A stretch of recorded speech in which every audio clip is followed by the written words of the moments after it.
what we are seeing more and more is the fusion of artificial intelligence and criminal justice. And it's something that's happening so rapidly that I think many of us in the criminal justice world, that being police, the courts, and corrections, have not really been paying attention to it. So this presentation is my clarion call for more criminal justice to enter the AI space, more criminal justice practitioners. So let's just begin with this. And this is Glenn Rodriguez, and he was incarcerated for 26 years. And every time he went to the parole board, he realized that he was being refused parole. So there's this documentary about his life called Algorithms Rule Us All. And in that documentary, Glenn speaks about his challenge and that right to challenge an algorithm to gain his freedom, which he eventually did, but of course, it was a process.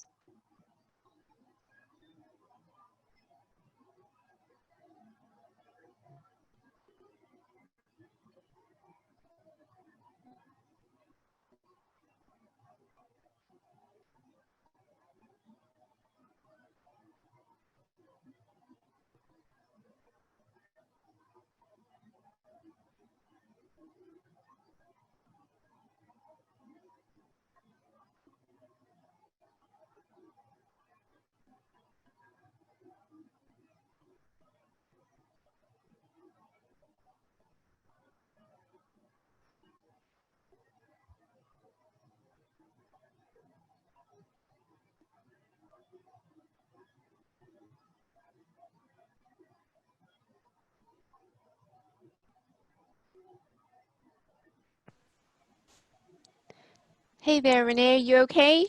Yes, I thought you heard the audio. Did you or didn't you? We couldn't hear the audio. Oh, sorry I'm sorry that. about that. But it was a whole conversation about Glenn speaking about challenging the algorithms, speaking about that whole conflict between intellectual property and proprietary rights, and the question of being able to face your accuser in the criminal justice system. Sorry about that. These two stories here, wrongful arrest, this individual by the name of Robert Williams out of Detroit, he was arrested wrongfully because of facial recognition.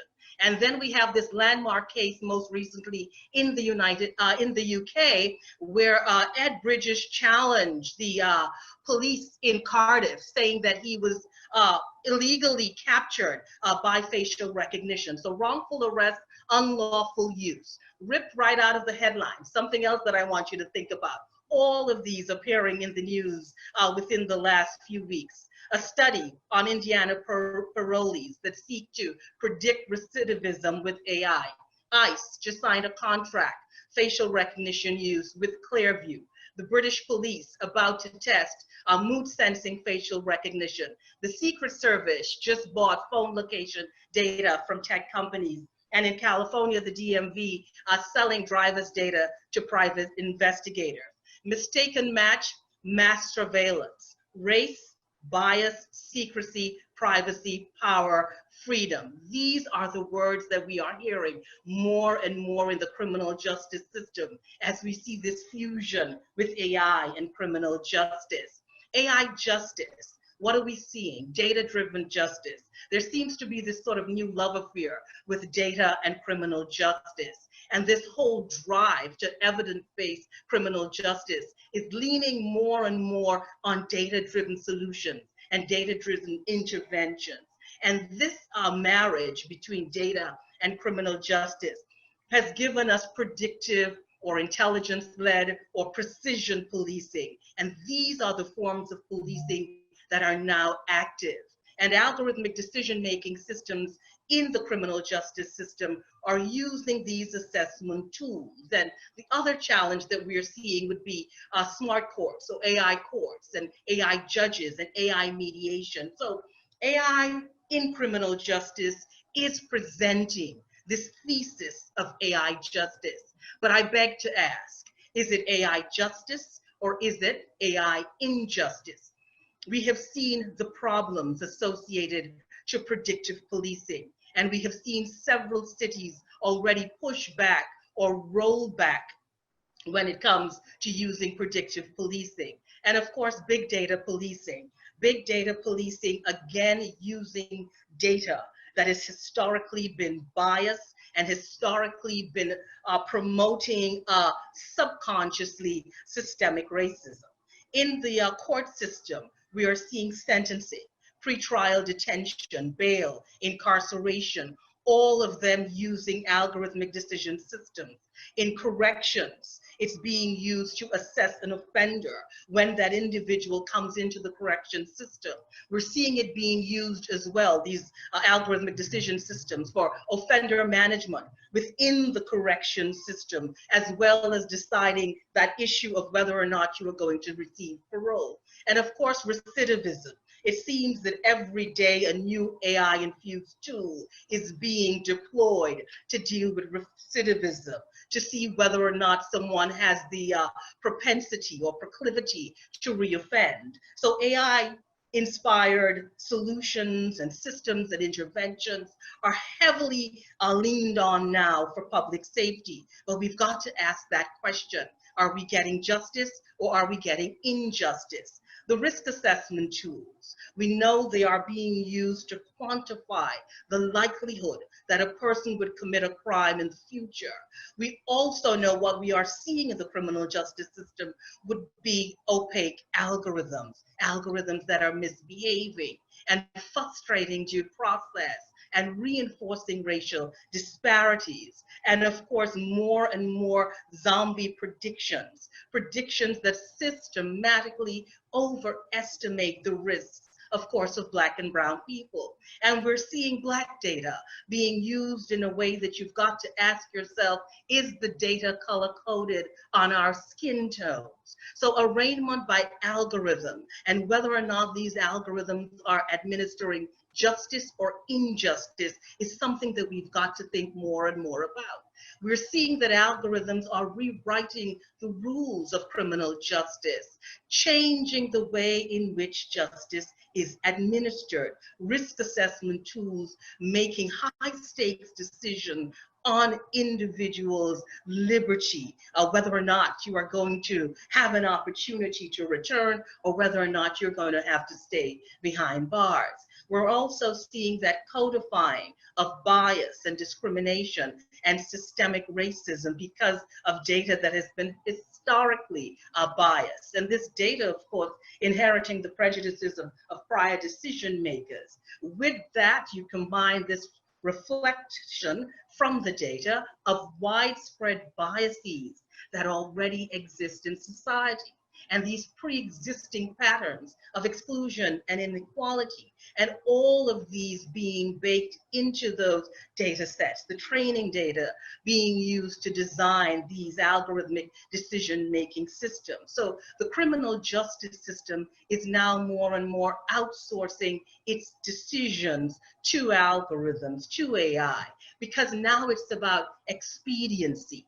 And we've always got to ask ourselves, is it expediency over equity? But what we are seeing with these algorithms that are behaving or misbehaving in the criminal justice system is it is undermining public confidence and public trust and legitimacy of the criminal justice system because of the many challenges and the many risks that are not being detected or managed and monitored. And it's creating a new time, a new kind of legal cynicism that is speaking to whether or not the criminal justice system really is using AI effectively to administer justice.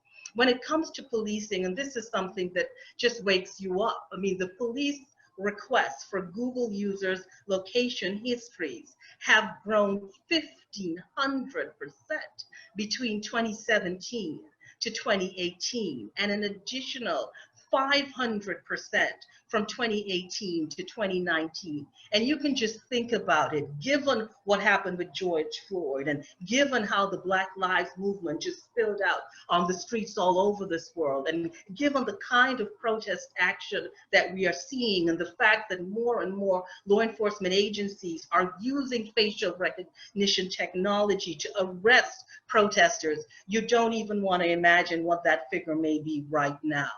Policing by algorithms, and we're seeing it more and more. big data policing, predictive policing, facial recognition still being used by many law enforcement agencies, the body cameras, of course, ring cameras, neighborhood apps, Internet of Things. The Internet of Things is now the Internet of Evidence because it's the number one sort of strategy that law enforcement is using to gather information, because our smartphone and our smartphones and our smart cars are making police officers much smarter than they used to be, because these are the things they are using to come up with the kinds of investigative strategies really to launch in the public domain. Now, most of my life, for the last 15 years, I've specialized in homicide and investigating homicide and investigating violent crime and working with police all over the world to design strategies for crime prevention and crime control. And over the last 4 years is when I really started to focus on algorithms and how algorithms were being used, and particularly things like geofence and geolocation and digital search warrants, which are the fad, you would say, right now in policing, because this is where the police is going. And it is that interconnectedness of technology that's creating a kind of power. And when you combine that power with police discretion, you're getting a new kind of force, digital force. So the police are using video analytics and social network analysis and sensor technologies. And now, because of COVID-19, contact tracing apps, and of course, geofence quarantine apps, and they're combining all of these to launch various operational strategies to really deal, particularly at this moment, with protesters, and of course, to launch these strategies in communities of color, which have already been our disinvested, our marginalized, our high needs communities. So we've got to think about our interconnectedness, and this is why AI ethics is so critical, because of the kinds of injustices we are seeing in criminal justice that most of us may not be in tune to until we become the victim of digital force used by the police.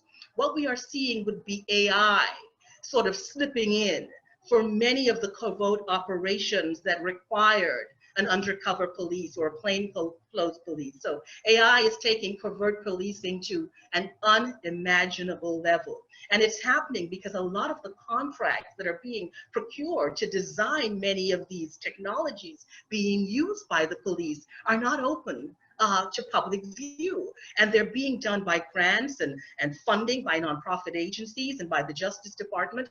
And many of those procurement policies do not have the kind of oversight that's required. And of course, they're not being ventilated publicly, so we don't know what's happening. So we're seeing the AI detective. We see that AI has upgraded the undercover agent. Algorithms are the new plainclothes officers. And if left unchecked, what do we want to see? Do we want to see AI become a rogue police officer?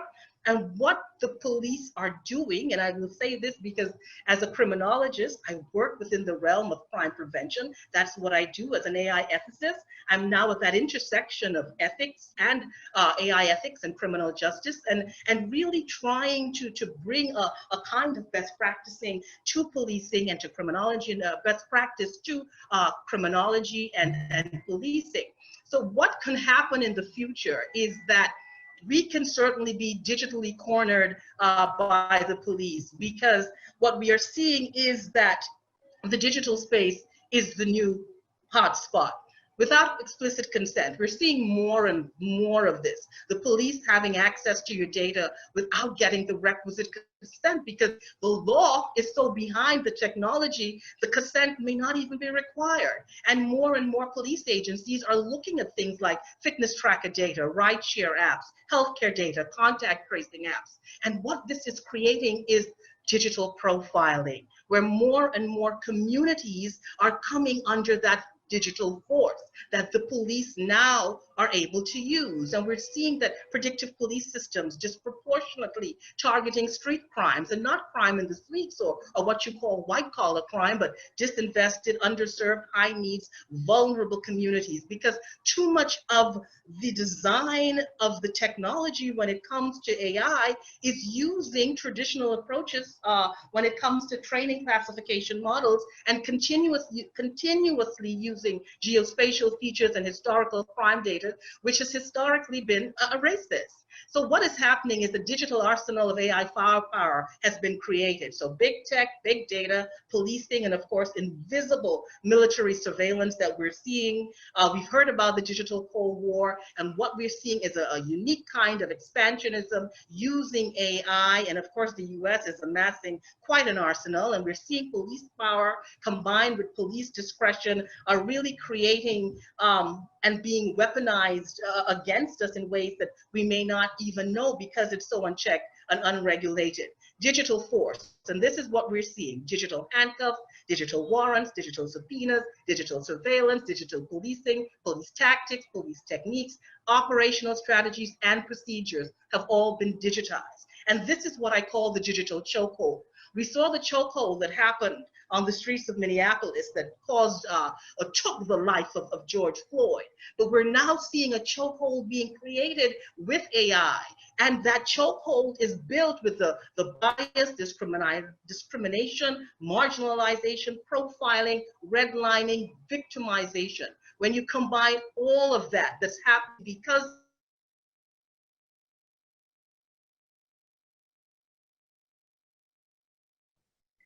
Oh no, did we lose her?